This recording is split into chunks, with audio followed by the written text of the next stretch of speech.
looked at Close Encounters of the Third Kind, I said, well, somebody knows what's going on here. Because it had a lot to do with the telepathy, the sort of dreams people had that led them to the Devil's Tower in Wyoming, all this. And I then found out that Spielberg had actually had a man, J. Allen Hynek, who was the head of Project Blue Book for the Air Force, who was the chief consultant who opened up files for him so he could make that movie almost like a docudrama. What's the nature of the universe we live in? What is our relationship to the larger reality? If that's part of the larger reality and we're denying it, that to me is unconscionable. This national security state is the bane of our human existence right now. And so we have to start disassembling that national security state. Because, even if we say Bernie Sanders, hypothetically, were to become president, the national security state isn't even going to tell him where the washrooms are. And that whole group is going to descend upon him, and they're going to give him at least as much trouble as they've given Trump. That whole group is going to descend upon him, and they're going to give him at least as much trouble as they've given Trump. If you got into the office and you found out something about aliens, you found out something about UFOs, would you let us know? Well, I'll tell you, my wife would demand that I let you know. And so that's why they want Joe Biden and Kamala Harris to come in and kind of, continue to get things, quote, back to normal. And so that's why they want Joe Biden and Kamala Harris to come in and kind of, continue to get things, quote, back to normal, where the national security state is functioning. They're all operation, they're all going to brief Goldman Sachs, and they're putting people from Goldman Sachs in charge of the economy, that kind of thing. We have to rise above those kind of dialectical politics, to bring the people up, raise the consciousness of the people, and have this function through democracy. We've got the tools here. They're in front of us. And we've got access to the internet still. They haven't taken that away from us yet. But there's a short window here. Elected Biden. That's the focus of tonight's angle. Donald Trump never got the chance to breathe as president.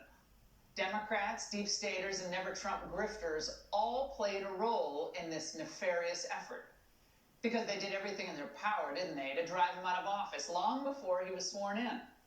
They illegally surveilled his campaign, smeared him as a Russian agent, forced him to spend millions of dollars in legal fees, threatened his family, dragged out the ridiculous Mueller investigation, impeached him for talking to the president of Ukraine. And when all that failed, they moved on to blaming him for COVID. And every step of the way, the small-minded men and women who make up the American left and the American press corps were complicit. That Donald Trump is a criminal enterprise. A presidency in peril. As we learn more about the Mueller investigation, the walls are closing in on President Trump and his inner circle. It seems that Donald Trump, by mishandling COVID so badly, has branded himself as incompetent. Oh my God, that was painful to watch. Well, early on, Trump pegged them as fake news, didn't he? And he refused to suck up to them like so many other politicians. And at some point along the way, reporters and producers who were once kind of semi-reasonable just became complete and utter partisan hacks. Their playbook consisted of downplaying or ignoring Trump's many achievements and hyping baseless allegations without any objective corroboration against him. Then by the fall, Democrats on the Hill and in newsrooms across the country had an urgent cleanup operation on their hands. And at that point, they began to engage in a massive cover-up for Joe Biden's family, which had profited, of course, handsomely from Son Hunter's unusual business dealings abroad. A computer store owner who had possession of his laptop came forward, and emails began to leak out. After the New York Post broke the story and began publishing Hunter's emails, only a few major outlets like Fox took it all seriously. Turns out actual dollar figures for Hunter's Chinese consultancy had been discussed, apparently with his father's blessing. One email mentioned a specific dollar amount set aside for the big guy who was widely thought to be Joe. Prana, chi, magic, consciousness. Every culture throughout history has had a word to describe this intangible energy that connects everyone and everything. Decades of laboratory studies show that our minds have a mysterious ordering effect on quantum level phenomena. Despite overwhelming scientific evidence, most people would still be shocked to learn that certain scientists have known that the force is real for a very long time. One exception to the almost universal failure of world governments to initiate peaceful diplomacy with ET civilizations took place in France in 2007. Then President Sarkozy's Ministry of Defense reached out to Dr. Greer to train its senior officials in the close encounters of the fifth kind protocols. During a covert test run in the French countryside, ET craft were tracked overhead going 200,000 kilometers per hour. This massive mauve-colored craft partially materialized a few meters from the group. Since the operation was swiftly halted by national security state interests, it remains the duty of we the people to become peaceful ambassadors to the universe. Much like a denial of service cyber attack can bottleneck and bring down a computer network, millions of people initiating contact would completely overwhelm the national security state's ability to subvert disclosure. The national security state people, and potentially working with and through the To the Stars Academy, are going to be pitching this problem. Say, well, we can't just let our whole civilization know that there is this highly advanced, technologically superior society out there, and because our whole culture will collapse. Whereas, in fact, it's quite clear that it's their defense of the elite. It's quite clear that it's their defense of the elite. This 1% of the human family that basically ends up controlling over 40% of all the wealth on the planet that they're really defending. And it's their world that they're trying to defend. So it is their world that they're trying to defend. So that you see that this is a subset of a larger question about how spiritual consciousness and the evolution of consciousness, of understanding what we really are in the makeup of the universe, is a threat in itself to this elite, is a threat in itself to this elite.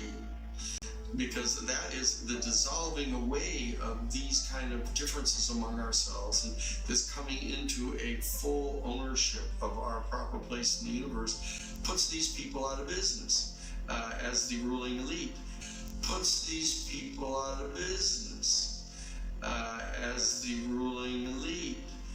Of course, the media and their Democrat colleagues had to throw sand in your eyes, though, so you wouldn't even see the story. They either didn't cover it at all, or they went to their Trump-era default mode. They blamed Russia. This whole smear on Joe Biden comes from the Kremlin.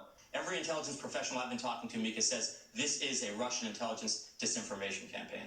It could have come from Russian military hacking of a Ukrainian gas company where Hunter Biden served. Rudy Giuliani was dealing with alleged Russian intelligence agents. Rudy Giuliani is effectively a Russian asset at this point.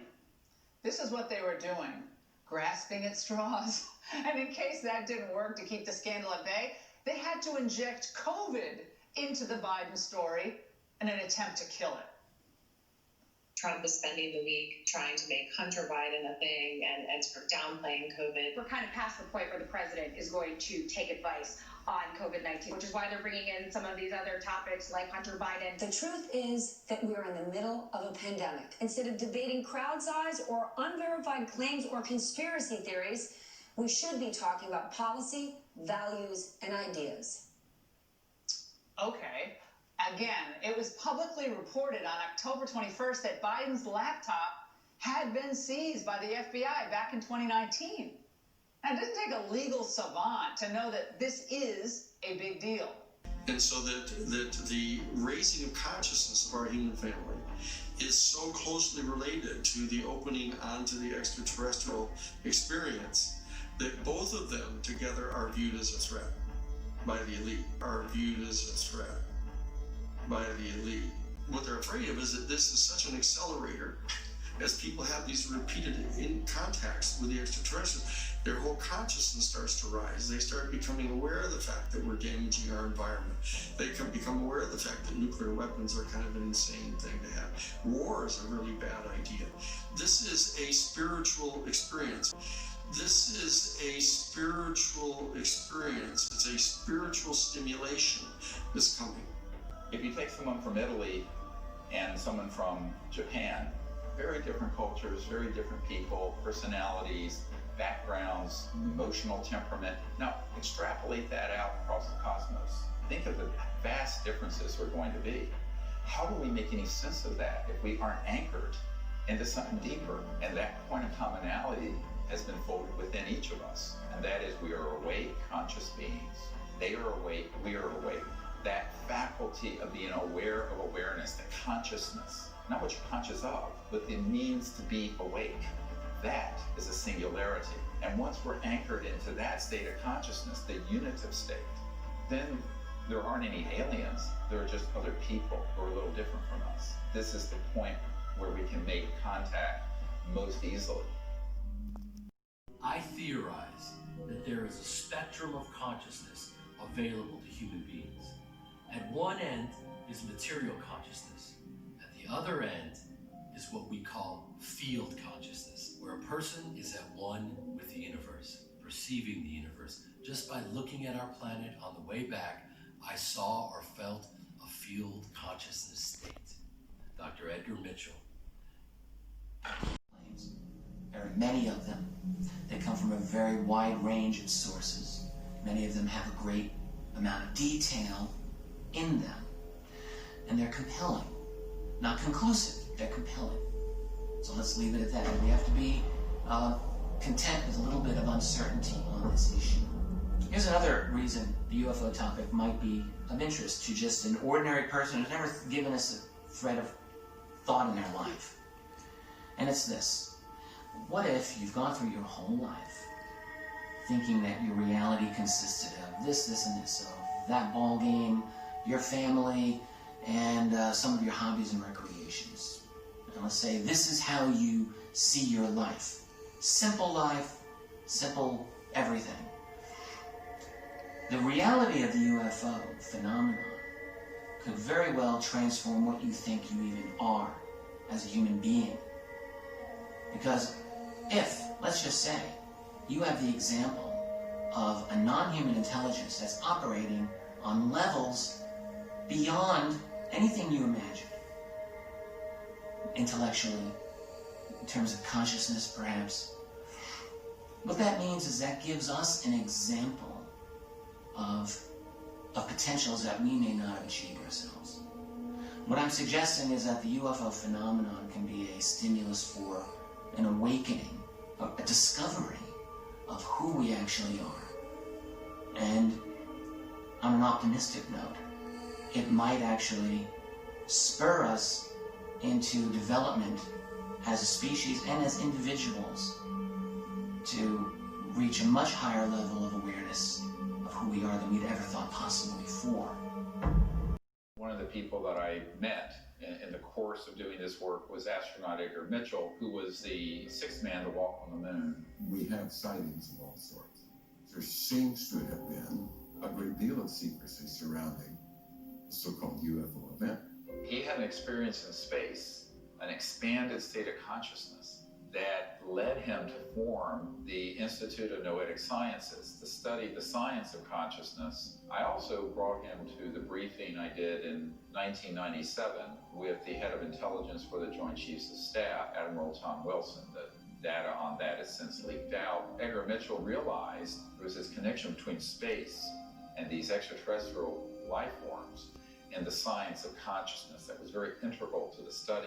Most of the people that I had met with in senior science, NASA, aerospace, and intelligence community figures know that the key missing ingredient out of most people's understanding of the whole UFO phenomenon is the science of consciousness. The ETs are trying to encourage people to understand higher consciousness and universal mind, to be able to have a relationship with them that's going forward into the future.